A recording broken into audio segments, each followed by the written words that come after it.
Warning: these social media platforms may be hazardous to your health. Censorship kills. Pain coming. This has been a PSA by Breaking Spectre. Well, good morning, everybody. How we doing? Spectre here for another edition of In Case You Missed It news here on this now 6th day of December. Hopefully you guys are doing well. It is Monday. It feels like a Monday, that's for sure. It's quite chilly in my neck of the woods and windy. We'll get into that here in just a moment. But on the broadcast here this morning, we'll get a rundown of what's going on in the old marketplace here, get us caught up from a couple, 2, 3, 8 good stories in that from over the weekend here. From Nevada to California, things going on with water and some of these mandates, things of that nature. RVs in the news. We'll talk a little bit about the U.S. shipping logjam, all that good stuff. Dark winter looming for Pennsylvanians as power bills and that start to ratchet up. U.S. coal making a transitory comeback, and of course, social media venture with Trump, all that stuff coming up here and more. Stick around, I'll be right back. Hey everybody, Spectre here. Just wanted to give a big thank you to all you guys who continue to support my work. Jump in, day out on the streams, support all the various pieces I put out, etc., etc. And in doing so, I figured what the heck, we'll put some merch out there if you guys wish to continue to support and help defray some of the costs of streaming, which many of you guys know many of us incur. Got a handful of shirts and that here. Spectre Does News. We got the Realize, Real Lies shirt and that you hear on my PSA periodically. And of course the No BS insignia from the show I do over on the 5x5 channel, all of which you can get for the low price of $19.99. Aside from that, you can get the Let's Go Brandon hashtag FJB shirt as well in a variety of colors. And I've recently added the hoodies in a variety of colors you can get right there as well. And last but not least, you can grab yourself a No BS shirt and the Zip Up hoodie as well. If you don't want any articles of clothing, well, you can grab yourself a mug or a 20-ounce water tumbler if you wish. Your choice. And of course, as always, just want to thank you, the listeners, the audience, those who are in chat day in, day out. Thank you for your continued support. All right into it we go here this morning. Start off with the wind charts and that this morning. As I mentioned here in my neck of the woods here in the old Midwest part of the USA, we've got some pretty hefty 20-30 mile an hour winds kind of blowing across the plains here this morning. And of course, if we look at the old radar, we had some storms and that push through in the overnight hours. Looks like that's all pushing off toward the east, southeast and that. So chances are you may be getting some of that here a little bit later on in the day. And gone are the nice temperatures and that we had late last week, some of the 50s, 60s and that. Yeah, we're starting to get some of this cold pocket pushed down, but hopefully we don't get down into the single and negatives and that that are coming down across the upper Midwest here. So stay tuned on that one. All right, into it we go. Futures rebound from Friday rout as Omicron fears ease. The S&P futures and European stocks rebounded from Friday's sell-off when Asian shares fell as investors took comfort in reports from South Africa, which said initial data doesn't show a surge of hospitalizations as a result of the Omicron variant. A view repeated by Anthony Fauci on Sunday. Meanwhile, fears about a tighter Fed were put on the back burner. So as also overnight, China's central bank announced that it will cut the RRR by 50 basis points, releasing 1.2 trillion Chinese currency in liquidity, a move that had been widely expected. The cut comes as insolvent Chinese property developer Evergrande was said to be planning to include all its offshore public bonds and private debt obligations in a restructuring plan. And we'll get into some of that here a little bit later on in the broadcast as well. It says U.S. equity futures rose 0.3%, fading earlier gains, and were last trading at 45.50. NASDAQ futures paired losses early in the U.S. morning, trading down 0.4%. Oil rose after Saudi Arabia boosted the prices of its crude, signaling confidence in the demand outlook, which helped lift European energy shares. The 10-year Treasury yield advanced 1.4%, while the dollar was little changed and the yen weakened. And of course, as is customary, the E-mini S&P futures, as they sat here this morning, says a wind of relief may blow the current risk-off trading stance away this week, said Pierre Verret, a technical analyst at UK brokerage Active Trades. Concerns related to the Omicron variant may ease after South African experts didn't register any surge in deaths or hospitalization. So again, much to do about nothing for better than a week now. All the hoopla and ridiculousness around that. It says here are some of the biggest U.S. movers today. Alibaba's U.S. listed shares rise 1.9% in pre-market after a 8.2% drop Friday, prompted by the delisting plans of DD Global. Alibaba said earlier it is replacing its CFO and reshuffling the heads of its commerce business. Rivian has the capabilities to compete with Tesla and make a considerable share of the electric vehicle market, Wall Street analysts said as they started coverage with overwhelming positive ratings. Shares rose 2.2% initially in U.S. pre-market trading, but later wiped out gains to drop 0.9%. Stocks tied to former President Donald Trump jump in U.S. pre-market trading after his media company agreed to a $1 billion investment from a SPAC. We'll get into more of that here a little bit later on as well. Cryptocurrency exposed stocks tumble amid volatile trading in Bitcoin, another indication of the risk aversion sweeping across financial markets. Laureate Education approved the payment of a special cash distribution of 58 cents a share. Shares rose 2.8% in post-market Friday. Abcelera Biologics gained 6.2% post-market Friday after the company confirmed that its Lilly-partnered monoclonal antibody Barlanivimab, together with the Elsivimab, received an expanded emergency use authorization from the FDA as the first antibody therapy in COVID-19 patients under 12. Who knew? One to keep track of, I suppose, the monoclonal antibodies there. So aside from that, flash down into the market snapshot here this morning. S&P 500 futures up 0.7%, 4567.50. Stocks Europe 600 up 0.8% to 466 and change. Nikkei down 0.4%, 27,927 and change. Shanghai Composite down 0.5% to 3589.31. Brent futures up 2.9% to 71.89 a barrel. Gold spot down 0.2% to 1780.09 per ounce. The U.S. dollar index up 0.15% to 96.26, and the euro down 0.2% to 1.1290.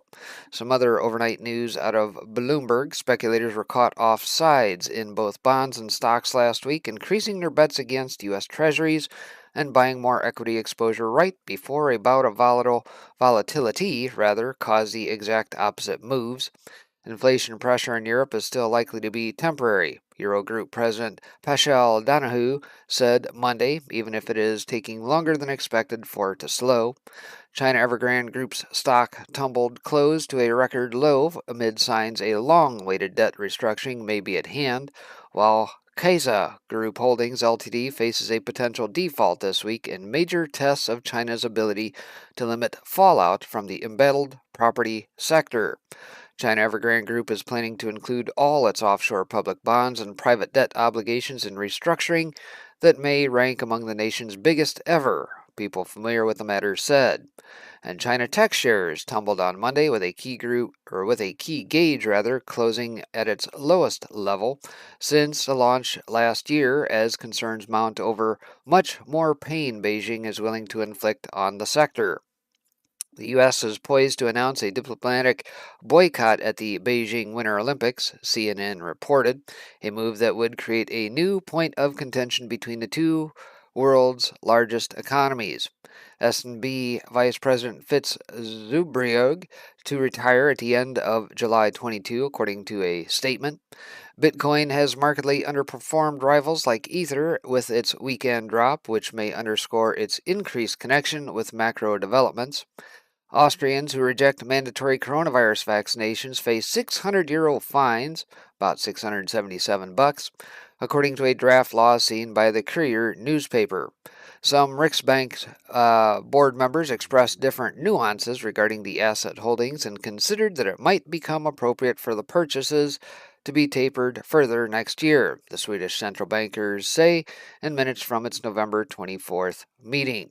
Some other news out of News Squawk. Over to Asia. SoftBank slumps 9% Monday after a week of bad portfolio news.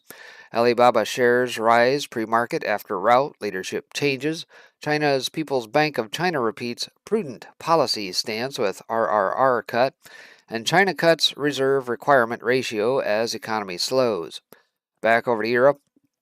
Johnson says the UK is awaiting advice on Omicron risks before review. Scholes names Harvard medical expert to oversee pandemic policy. EU inflation still seen as temporary, Eurogroup's Donahue says. And Saudi Crown Prince starts golf tour as rivalries melt away. And let's see, nothing on the event calendar today, so going to be a pretty quiet Monday in that respect. Aside from that, backing up to Friday, we had this piece come through out of the Epoch Times. Nevada becomes the first state to impose surcharge on unvaccinated workers. What do you think the likelihood that people all across Nevada should be, at a minimum, standing up to this and saying, hey, yeah, this is a little unconstitutional. Let's put the kibosh on this, like, right now.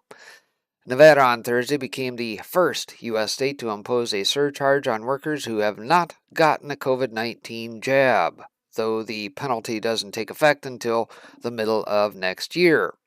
Says all but 2 members of the state's Public Employees Benefit Program Board voted during a meeting to approve a surcharge of $55 a month on unjabbed workers. The approved proposal also stipulates a surcharge of $175 a month for workers' spouses, partners, and dependents 18 years and older. That could be adjusted down the road. The surcharges will go into effect on July 1st, 2022. They'll help offset the cost of COVID-19 testing, Laura Rich, executive officer of the board, said. Now, testing costs through September were estimated at $3.3 million.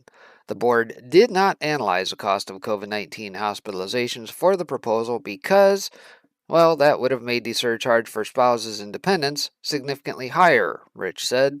State rules bar making the surcharge on workers any higher.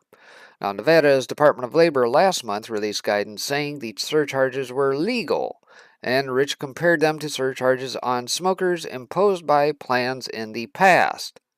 Well, maybe I'll pause right there and say, yeah, but the key difference between that and smokers is, hey, this crap isn't under an emergency use. And, by the way, the government doesn't also just so happen to have ties to all the patents, and they, just happen to be making money along with the various folks at Big Pharma behind the scenes. So there's that. Anyway, exemptions are available for religious or medical reasons as required by law. Public commenters during the meeting and those submitting written statements spoke out against the proposal before the vote.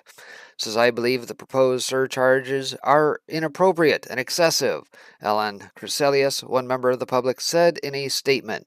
She noted that many people enjoy natural immunity or the protection one gets after having recovered from COVID-19. Shanna Cobb Adams said she already pays $255 and change a month. The new surcharges would increase that by 90%. She expressed concern about her 18-year-old son getting a jab when studies show that young males are at elevated risk of developing heart inflammation after getting the jab, while COVID-19 poses little risk to healthy youth without serious underlying health conditions. Another commenter noted that Governor Steve Sisolak, a Dem, is the one forcing workers to get tested weekly if they don't get a vaccine. The unvaccinated should not have to foot the bill for the agency's unjust decisions, she wrote. The fact is, vaccinated and unvaccinated employees both can contract and spread the virus equally, yet the state has decided to only put the hardships on the unvaccinated unfairly. Some members also voiced opposition to the proposal, and 2 voted against it. Several state residents did support the measure, including one who said that the anti-vaxxers should pay for their choice since their freedom is not free. Wait a minute, didn't we just back up and say here just a minute ago that number one, the vaccinated can also spread, as well, excuse me, as well as the fact that the folks in that who have recovered from COVID probably are going to have better natural immunity and everything else compared to those that have been jabbed. Why should they have to suffer the burden of it after having already gone through it? Anyway, some companies have imposed surcharges, but no states had before Thursday. Discussions with entities that impose penalties pointed to benefits like increasing the percentage of workers who are vaccinated and offsetting rising costs, Rich said. If the board did not approve the surcharges, every worker's premium, regardless of vaccination status, would need to be hiked, she said. Revenue from the surcharges is expected to be about $18 million a year. Testing costs are pegged at ranging from $12 to $24 million. Now, prior to the vote, representatives for the American Federation of State, County, and Municipal Employees and the Nevada Faculty Alliance said the unions were not taking a position on the approval. How much you want to bet that magically, just like everything else, the unions will be exempt? Funny how that works, right? Says Terry Laird, representing the retired public employees of Nevada, said the organization also is neutral on the surcharges. But she told members the added cost would burden many employees. Legal or not, legal does not necessarily mean lawful. Just because it may be legal does not necessarily make it constitutional either. So let's hope that the folks of Nevada correct that little ditty in a quick hurry. Aside from that, California is to cut water to cities and farmland amid persisting drought. So things obviously getting worse in Cali. A severe drought has ravaged every county in California for 7 months, forcing state officials to restrict water delivery next year to millions of Californians and hundreds of thousands of acres of farmland, according to Bloomberg. Above average temps and the lack of precipitation began in early February 2020, and by the summer, conditions worsened following heat wave after heat wave. Some of the state's largest reservoirs registered near at record low levels, which prompted some to believe state officials were preparing to announce the first ever federally declared water shortage. Dry conditions also sparked one of the worst fire seasons on record, as more than 8,000 fires charred 3 million acres. The California Department of Water Resources is now prioritizing water delivery as the drought will persist well into 2022. Water delivery for 27 million Californians and 750,000 acres of farmland will be affected. Despite a wet start to the water year, conditions have dried out since that first storm, and we are still planning for a below average water year, Carla Nemeth, director of the department, said in a statement. And that means we need to prepare now for a dry winter and severe drought conditions to continue through 2022, Nemeth said. And according to the U.S. Drought Monitor, much of the Golden State is in a severe drought, with large pockets of extreme and exceptional drought. And here is the map accordingly. D4 exceptional drought in the dark red, and then D3 the extreme drought. Looks like the only place that gets a little bit of a reprieve, moderate drought, is the extreme southern part of California, and maybe this little corner right up here. So aside from that, says this year, the devastation unleashed on the state could compound into a mega drought next year if the winter remains dry. Much of the state's water is derived from rain and snow in higher elevations north. 2/3 of water demand comes from southern part of the state, and the inability for some farms not to receive water next year could be devastating and transform farmland into fallow land. We already noted some farmers reported receiving no water last summer. And as conditions worsen, California could be staring into the second Dust Bowl. If the winter remains dry, the probability goes up that the state regulators will announce the first ever federally declared water shortage. And I think if you flash back to earlier part of the year here, perhaps oh, what was it? Maybe late spring, early summertime, something along those lines. A lot of the farmers net in California were actually plucking up their almond trees, things of that nature. Many of their crops net that required a lot of water usage, they were replacing with stuff that likely required a lot less irrigation, things of that nature. So perhaps maybe that will continue, or perhaps maybe Mother Nature will be gracious upon California here this winter season and they'll get the much needed rain. So, aside from that, Americans are panic buying RVs as shipments exceed 600,000 units this year and next. And we've kind of watched and tracked this throughout the year. It's been kind of amazing to watch and see that so many RVs are just literally being sold right off the lots as soon as they hit. And a lot of that, of course, having to do with the scamdemic and being locked up and everything else. People wanting to get out, and what better way to do it than see the USA and an old RV, I suppose. Says months after we discussed the unprecedented demand for recreational vehicles, which we said was on pace for a blowout 2021, and expected to continue into 2022. A new RV Industry Association report has confirmed our suspicions. Americans continue to panic buy motorhomes.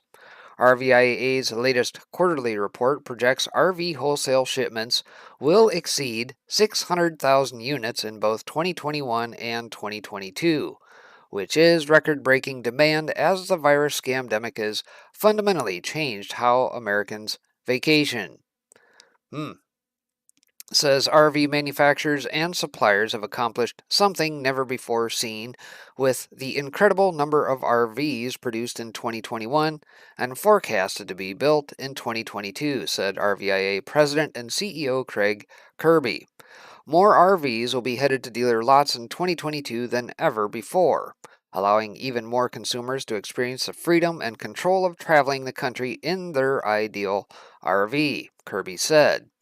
RV shipments are expected to range between 593,600 and 610,800 units, with an estimated year-end total of 602,200 units, a 40% increase over the 430,412 units shipped in 2020. RVIA said growth is expected to continue through 2022, with shipments ranging between 599,000 and 627,000 units. The RV industry is looking at double-digit growth rates into mid-2022, due in part to low inventories, the strong financial standing of consumers, and the desire of consumers to get outdoors and experience an active outdoor lifestyle, said Jeff Rutherford, RVIA Chair and President and CEO of Airxcel. Thanks to the RV manufacturers and suppliers, more consumers than ever before will be able to take advantage of all of the benefits of owning an RV, Rutherford said.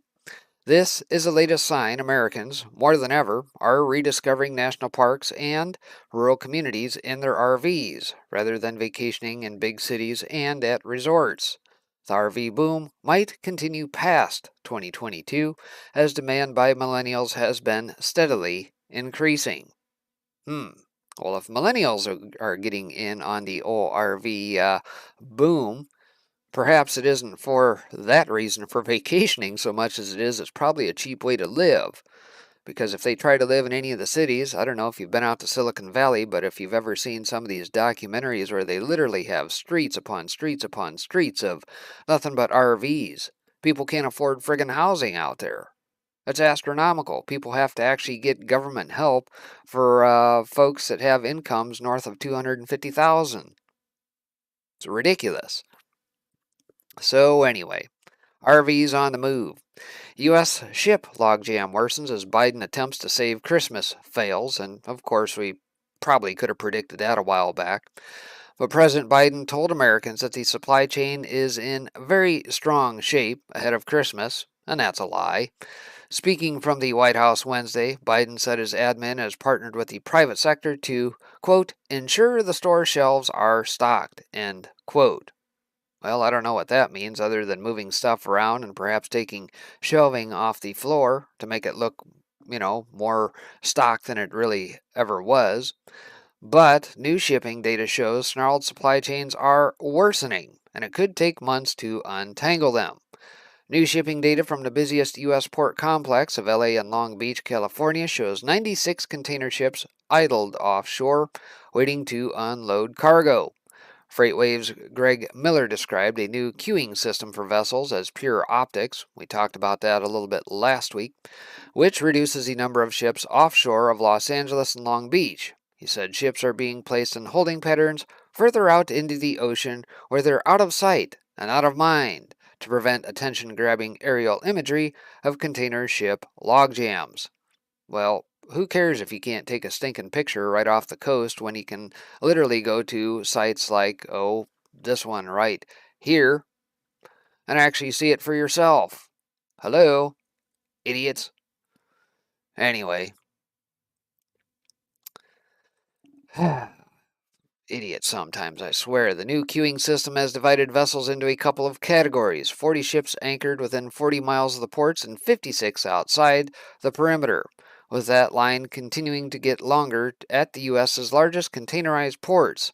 The Biden miracle to save Christmas appears to be failing. What's also worsening are wait times. It now takes 21 days or 3 weeks for a vessel to enter the twin ports, and that's up from 7 in August.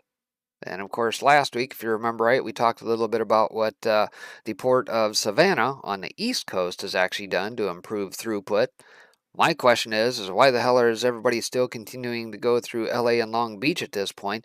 Why are they not coming down through the Panama and coming back up the eastern seaboard and hitting more open ports where they can actually handle the flow?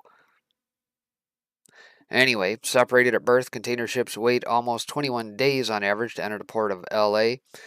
Says Biden's efforts to reduce dwell times is not working, even after he announced a new directive for the twin ports in mid-October to operate on a 24/7 basis.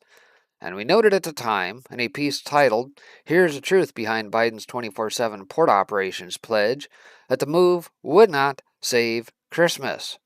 There's even more confirmation that disputes the president's claim supply chains are easing. FreightWave's Clarissa Hawes said, "We are drowning on the land side by long lines and staffing issues at the terminals." She said a flawed appointment system and other efficiency issues for drayage truckers continue to plague the twin ports. Biden's attempt to save Christmas appears to be failing. There's still time to call in the National Guard. At least now the admin can blame the new Omicron COVID-19 variant on why some store shelves are still bare. So, yet again, failings of the Biden and company's administration. They don't know what the hell's going on. They know how to try and spin a narrative for all the idiots who suck up to them in the press pool, Jen Psaki included. Don't believe a stinking word out of their mouths. So, aside from that, dark winter looms for Pennsylvanians as power bills are set to soar.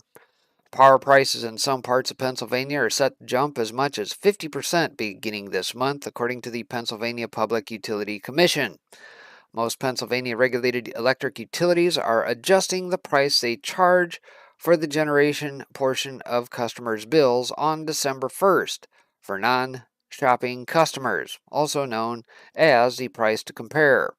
The PDC averages 40 to 60% of the customer's total utility bill.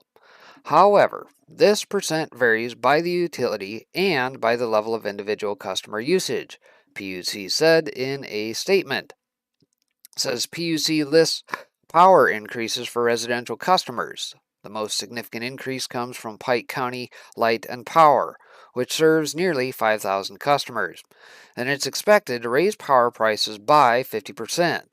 The second highest is PPL Corporation, serving about 1.4 million customers in central and eastern parts of the state, which is expected to raise power prices by 26%. So here's a quick rundown. I'll just read the various companies and their respective percentages. Citizens Electric up from 6.97 cents to 7.94 cents per kilowatt hour, for example. That's a 13.9% increase. Duquesne Light is going up about 7.7%. Met Ed is going up 4.2%. Pico up 6.4%. Penelec, that's going up 3.8%. Penn Power is going down. Yeah, the Penelec is going down 3.8%. Penn Power going down less than 1%. PPL is going up about 26%. Pike County Light and Power is going up 50.2%. Wellsboro Electric is going up 3.4%, and West Penn Power is also going up about 4.6%. A Puck spokesperson told Fox News that rising energy prices are due to quote-unquote market forces. Many Pennsylvanians will be in for sticker shock this winter as the Northern Hemisphere winter approaches. Customers are already stretched thin from soaring food, fuel, and shelter inflation. It's a good thing Fed Chairman Jerome Powell told Congress on Tuesday that he would retire the transitory narrative to explain the inflationary environment that continues to crush the working poor. How he noted last week that Americans, already preparing for one of the darkest cold seasons in years, have been panic buying cords of firewood and stoves as they seek alternative methods to heat their homes to mitigate soaring power prices. Persistent inflation this winter will continue to increase discontent for President Biden and could be favorable for Republicans ahead of midterm next year. No, not necessarily. I think we need to throw every single one of the bums out. Doesn't matter if it's Dem, Republican, it's one and the same. Bottom line is, inflation is caused by the Fed. Period. They've been the ones printing money left and right for the last 18 plus months. And the Fed. Anyway, U.S. coal is making a transitory comeback. This out of oilprice.com says U.S. coal miners who have already benefited from rising demand for utilities this year are in for at least another year of strong sales and cash flows. Much higher natural gas prices are making more power generators switch to coal. An annual U.S. coal-fired electricity generation is set to rise this year for the first time since 2014. And I'm sure all the folks that attended the COP26 and all the greenies and that are out there, their heads are probably about ready to explode. This is while the U.S. administration is pushing its green energy agenda and wants to decarbonize the power grid by 2035, coal is making a comeback this year as high natural gas prices incentivize more coal use in electricity generation. Says this could be coal's last hurrah, as the fossil fuel is still set for a continuous decline over the medium and long term, analysts say, amid the global push toward clean energy and the ESG trend that restricts investment and access to finance in the coal industry. Still, U.S. coal miners, who have already benefited from rising demand from utilities this year, are in for at least another year of strong sales and cash flows, as the much higher natural gas prices this year compared to 2020 are making more power generators switch to coal. Mind you, I'll back up here maybe, what's it been? A couple, 2-3 weeks ago or so. We talked about Peabody Energy and X-Coal and Alliance, I think, are some of the big three that I recall off the top of my head that all are sold out of coal, not only for this year, but all the way through next year, starting into 2023. So, yeah, it's having the exact opposite effect. The harder they push to try and greenify everything through unreliable solar panels and wind turbines, the exact opposite effect is taking place. It says annual U.S. coal-fired electricity generation is set to rise this year for the first time since 2014, and the share of coal in America's power generation mix is set to rise to 23% in 2021, from 20% in 2020, as electricity demand rebounds and the delivered natural gas price for electricity generators more than doubles, according to EIA estimates. So coal demand is rising amid high natural gas prices. Rising demand for coal and muted supply response have depleted U.S. coal stocks to their lowest levels since the early 1970s. As utilities scramble to secure supply ahead of the winter, coal prices in the United States were estimated to have hit last month the highest level since 2009. Now, the rise of coal this year also highlights a key challenge ahead of the green energy transition. A shift to cleaner energy will not happen overnight, and keeping the lights on in America still needs a lot of coal and natural gas, regardless of the U.S. administration's long-term policies. The U.S. still gets over 60% of its electricity generation from fossil fuels, 40% of which was natural gas and 20% coal in 2020. Now, this year, the EIA estimates the share of gas dropping to an average of 36% from 39% last year, but coal's share is rising by 3 percentage points to 23%. The share of renewables, including hydropower, is expected to remain basically flat on the year at 20%, EIA's latest short-term energy outlook showed. So aside from that, U.S. coal stocks lowest since the 1970s, and U.S. coal production growth has not kept pace with rising domestic demand for steam coal in the electric power sector and export growth, leading to a drawdown in coal inventories held by the electric power sector, the EIA said in the STEO in November. Coal inventories of utilities stood in August 2021 at the lowest level since the early 1970s, according to the EIA data in its latest monthly energy review. Stocks are now some two-thirds of the 5-year average for this time of year, the Wall Street Journal points out. In a view of the lowest coal stocks in decades, PJM Interconnection, which coordinates wholesale electricity in all or parts of 13 states and the District of Columbia and serves a fifth of U.S. residents, said in October that until April 1, 2022, it could ask coal-fired plants to conserve stocks and curb operations if the respective remaining resources fall below 10 days' worth of supply. In other words, that reads rolling blackouts, folks. This would only be implemented to address concerns with local or regional reliability. So we'll break from that there. I think we get the idea that coal is probably here to stay for perhaps at least another year, probably 2. And of course, if the natural gas business persists to where it's more economical to burn coal, then rest assured, people are probably going to find the ways to get the steam coal needed, as opposed to waiting for things like solar panels and wind turbines, which again are, of course, pretty unreliable in that respect. So aside from that, switching gears a little bit back over to Trump's social media here. We talked about this late last week that they were looking to try and gain an extra $1 billion, and apparently that happened in fairly short order. Trump's social media venture raises $1 billion at valuation near $4 billion.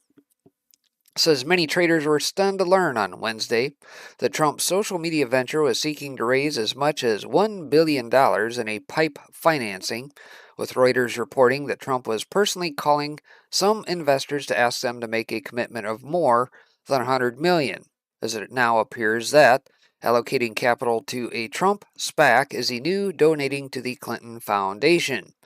The reason for the surprise is that while the original SPAC deal from September valued Trump Media at $875 million, including debt, just 2 months later, the company is now seeking to raise up to an additional $1 billion at a valuation of close to $4 billion, to reflect DWAC's rally after the stock soared in its first few days of trading, as some speculated it could emerge as a Twitter competitor. Interesting. It says, and yet, the deal did get done, and on Saturday, Trump's social media venture said it inked agreements to raise about $1 billion from a group of unidentified investors as it prepares to float in the U.S. stock market. Digital World Acquisition Corp., the blank check acquisition firm that will take Trump Media and Technology Group Corp. Public by listing it in New York, said it will provide up to $293 million to the partnership with Trump's media venture, taking the total proceeds to about $1.25 billion. The $1 billion will be raised through a private investment in public equity transaction from a diverse group of institutional investors, Trump Media and Digital World said in a statement. They did not respond to requests to name the investors. Trump Media and Digital World said the per-share conversion price of the convertible preferred stock PIPE transaction represents a 20% discount to Digital World's volume-weighted average closing price for the 5 trading days prior to December 1st, when Reuters broke news of the capital raise. If that price averages below $56 in the 10 days after the merger with Digital World has been completed, the discount will grow to 40% with a floor of $10, the company added. Digital World shares ended trading on Friday at $44.97. The rapid capital raise at a stratospheric valuation underscored the former U.S. president's ability to attract strong financial backing thanks to his personal and political brand. Now, as reported previously, Trump is working to launch a social media app called Truth Social that is now several weeks away. While Reuters is quick to note that many Wall Street firms, such as mutual funds and private equity firms, snubbed the opportunity to invest in the pipe, clearly many did invest, and judging by the ravenous demand for Trump's social engagement, their investment could pay off handsomely. Among those investors who participated were hedge funds, family offices, and high net worth individuals. It says, as our balance sheet expands, Trump Media and Technology Group will be in a stronger position to fight back against the tyranny of big tech, Trump said in a statement on Saturday. That said, the deal still faces regulatory risks after Elizabeth Warren, Pocahontas, asked the SEC last month to investigate the planned merger for potential violations of securities laws around disclosure. It says, and while we wait to see what the actual Trump Media product will look like, investors attending the confidential Investor Road shows were shown a demo from the planned social media app, which looked a lot like a Twitter feed, Reuters reported. So if Trump's media venture is successful, it may breathe new life into the SPAC bubble, which had burst in mid-2021, after a surge of deals early in the year and in late 2020.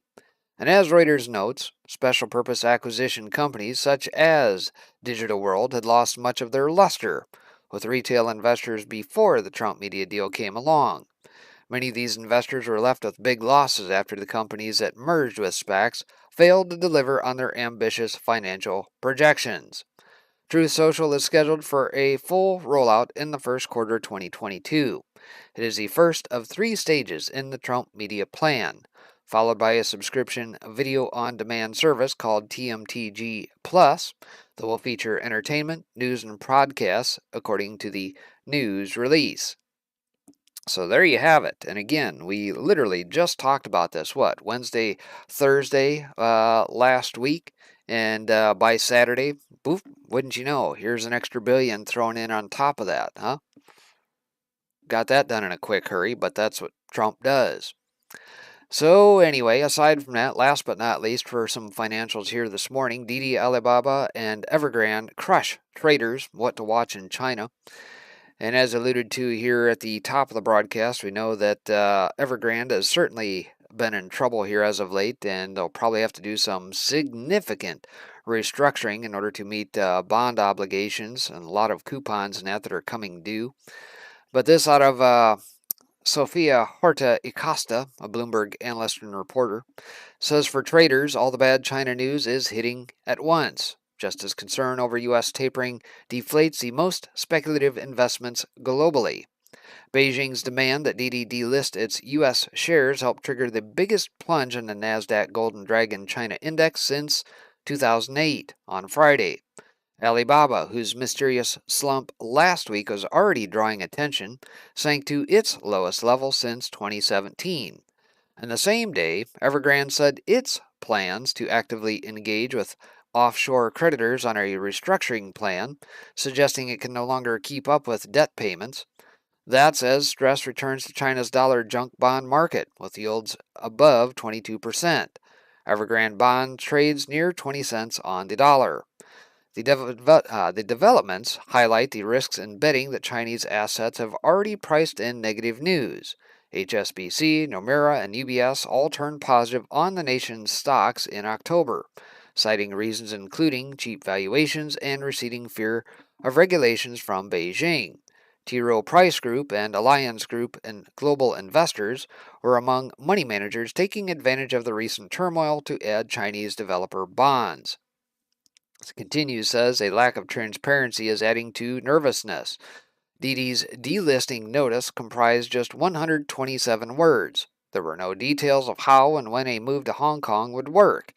Evergrande's statement was barely longer and made no mention of whether the embattled developer would meet upcoming debts, including two interest payments due Monday. The Economic Daily said Premier Li Keqiang's comments about a potential reserve ratio cut doesn't indicate China will ease monetary policy.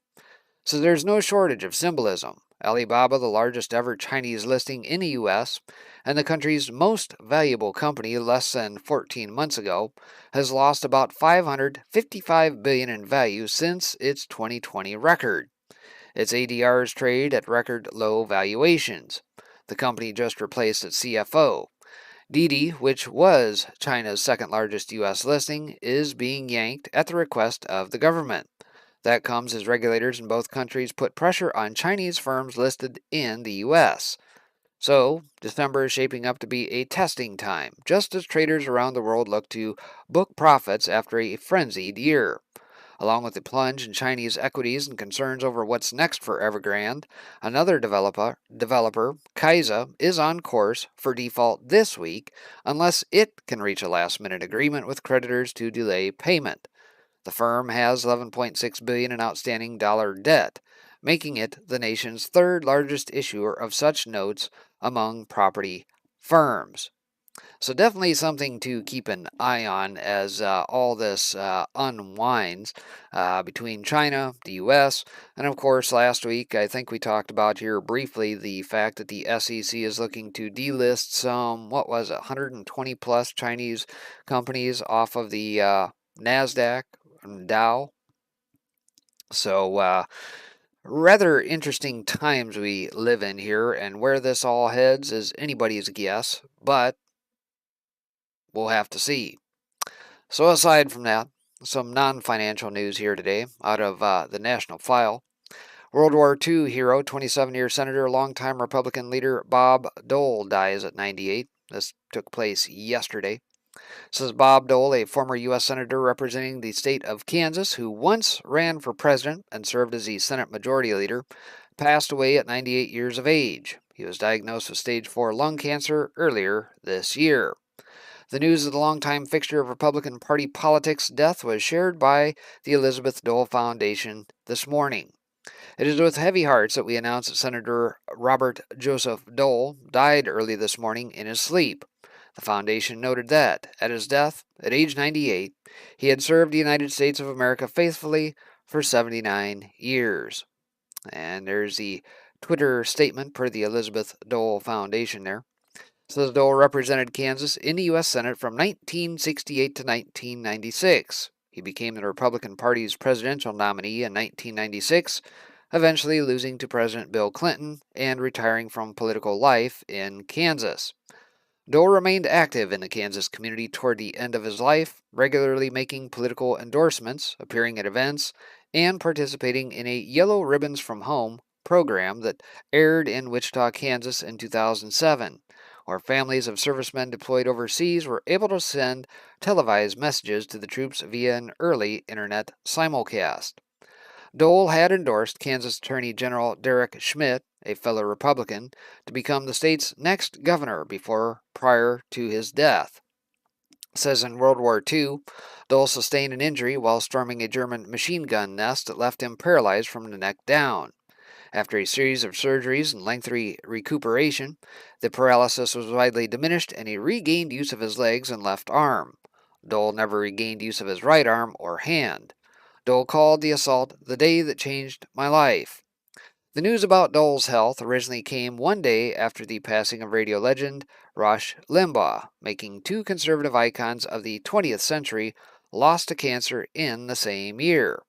In a statement posted on Twitter at the time, Dole wrote, "Recently, I was diagnosed with stage 4 lung cancer. My first treatment will begin Monday." He added, "While I certainly have some hurdles ahead, I also known that I join millions of Americans who have significant health challenges of their own." Dole is survived by his wife, former Senator Elizabeth Dole, and daughter Robin Dole. So there you have it. That took place yesterday, passing of Bob Dole. For those that were fans of his, I suppose. Nonetheless, carrying on, we also get this. Myanmar court sentences ousted leader Suu Kyi to 4 years. Now, mind you, if you remember right here at the beginning of the year, there was this little coup that took place in Myanmar that ousted their leader here, and they blamed that on a bunch of fraud that took place in their elections. Military stepped in, and lo and behold, this is what came out of it. So out of Bangkok, a special court in Myanmar's capital sentenced the country's ousted leader, Aung San Suu Kyi, to 4 years in prison on Monday after finding her guilty of incitement and violating coronavirus restrictions, a legal official said. No mention of the fraudulent election, I suppose. They must have downplayed that part. Says the sentencing was the first in a series of cases in which the 76-year-old Nobel laureate is being prosecuted since the army seized power on February 1st, preventing her National League for Democracy party from starting a second 5-year term in office.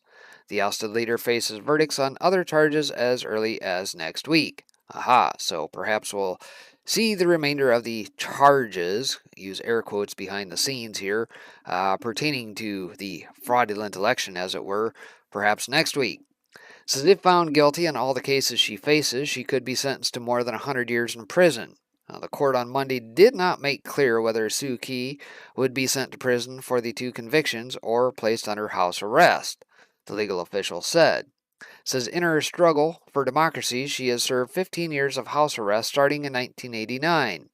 The official also said that Suu Kyi would be credited with 10 months for time already served in detention on the incitement case, leaving her with 1 year and 2 months to serve on that charge. There was no similar reduction on the charge of violating coronavirus restrictions. The convictions were met quickly with severe criticism. Yang He Lee, the former UN Special Rapporteur on Human Rights in Myanmar, described the charges as well as the verdict as bogus, declaring that any trial held in the country is unfair as the judiciary is subservient to the military-installed government. Well, that's kind of how that works when you have a coup take place, isn't it? Idiot. Rights groups also deplored the verdicts, with Amnesty International calling them the latest example of the military's determination to eliminate all opposition and suffocate freedoms in Myanmar. China, a neighbor which has maintained friendly ties with Myanmar's military leaders, declined to criticize the verdict against Suu Kyi. Beijing hopes all parties in Myanmar will bear in mind the long-term interest of the country, narrow differences, and carry on the hard-won democratic transition process. Foreign Ministry spokesperson Zhao Lijuan told reporters at a daily briefing Monday. Monday's incitement case involves statements posted on the ousted ruling party's Facebook page after Suu Kyi and other party leaders had already been detained by the military. The coronavirus charge involved a campaign appearance ahead of elections in November last year, which her party overwhelmingly won. So we'll break from that there. We get the idea. But again, it looks like perhaps maybe next week we'll find out if there are more significant charges than that pertaining to said election. And if you remember right, at the beginning of the year, this was all on the heels of what took place in this country from November 3rd. And it just kind of served as a bit of a microcosm as to the things that were playing out here. So kind of interesting to watch this play out. So last but not least here on the morning, House Dems. Maybe we should stop talking about Trump all the time. Gee, you think? It's almost like their TDS has gotten the best of them. So this out of hot air here this morning. Says in the aftermath of the red wave in the November elections and amid national shifts toward the GOP in the generic ballot, there we go, some of the more moderate Dems in the House are privately suggesting that another campaign based on nothing more than not being Donald Trump is probably not going to work out for them. Or at least that's the gist of one analysis from Axios.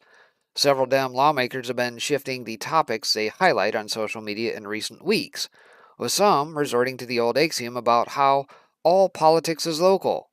But if that turns out to be the new game plan, liberals face a couple of obvious challenges.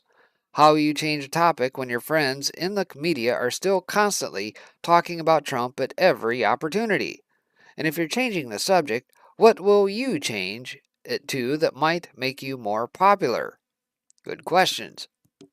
It says Democrats are privately concerned, nationalizing the 2022 midterms with emotionally charged issues, from critical race theory to Donald Trump's role in the January 6th insurrection. Yeah, right. Will hamstring their ability to sell the local benefits of President Biden's Build Back Better agenda. The push by centrist lawmakers, especially from the suburbs, to keep the conversation away from Trump is frequently derailed rather, by the party's loudest voices, and their insistence to talk about him at every turn. People don't want to hear about Donald Trump, Rep. Susan Wild out of Pennsylvania told Axios. They're going to vote because they want to see people get shit done. All politics is local, Rep. Carolyn Bordeaux out of Georgia tweeted last week, whether it's advocating for the equitable redevelopment of Gwinnett Place Mall or securing funding for our local trailway system. Every day I am working in Congress for our community. Says one bit of reality that seems to be sinking in among Dems is that they can't simply ride on a wave of anti Trump angst for another election cycle when Donald Trump is no longer in office. Many Dem office holders are only where they are because Trump drove a huge surge in voting in both directions. There is no urgency among the liberal base to get fired up about Donald Trump, and the never Trumpers on the right are not going to be rushing out to vote for Dems again. Well, with the possible exception of Joe Walsh. Says, as I mentioned above, changing the channel and just trying to ignore Trump won't be easy. On any given day, you can turn on Clown News or MSDNC and still see multiple segments featuring the previous president's name and visage. When a candidate shows up for an interview, if that's the topic of the day, they're going to be asked about it.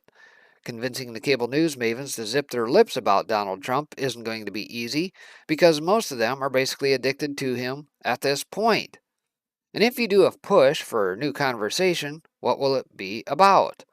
All of the liberal pablum making the rounds on the national level doesn't look very promising.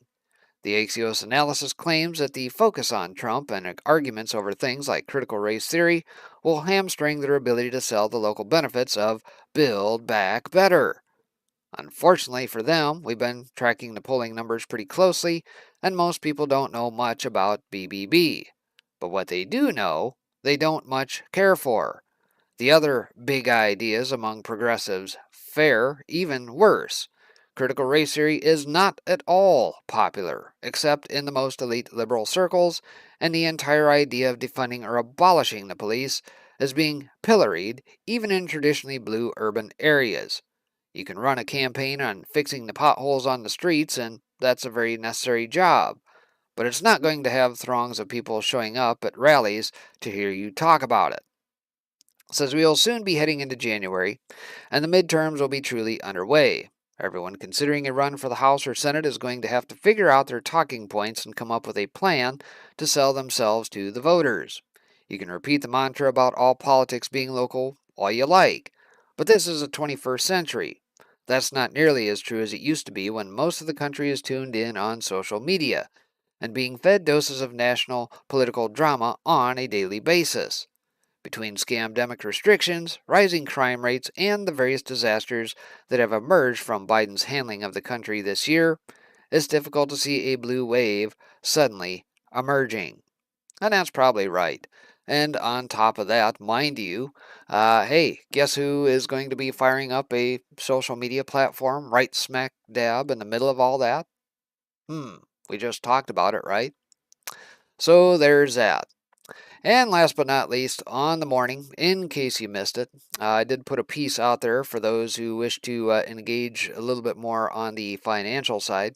I kicked a piece out here. It's going to be a two-part piece here. Got the second one recorded. We'll get that uploaded here today as well. But part one, the continued dollar debasement. A couple articles out of Mises Institute and another outfit. Name escapes me off the top of my head at the moment. But either way, I've got that piece and another piece that's going to follow onto that. And like I said, a two-part piece here. Check that out over on the YouTube side here this morning. I'll get that out over on the rest of the platforms as well, over on Gab TV and YouTube and Rumble as well. and then I'll get the second part of that out here probably a little bit later this afternoon as well. So check those out. And that's going to do it for the broadcast here this morning. Appreciate you guys tuning in on the Monday edition now, the 6th day of December. Let's try that again. We're almost burned through this year already. So, like I said, that's going to do it for the broadcast. Appreciate you guys tuning in as always. Thank you to everybody over on the Foxhole for tuning in. If you're not a regular listener here, and if you're over on the D Live or YouTube side or Twitch side here this morning, did get Foxhole up and running and hopefully coming through loud and clear here today. Appreciate you, Daisy Chains, and Paul Thaddeus and Q Revere here for the donations here this morning. Much appreciated. And we'll see you back on the next one tomorrow morning, right here, same time, same place. Take care. God bless, everybody.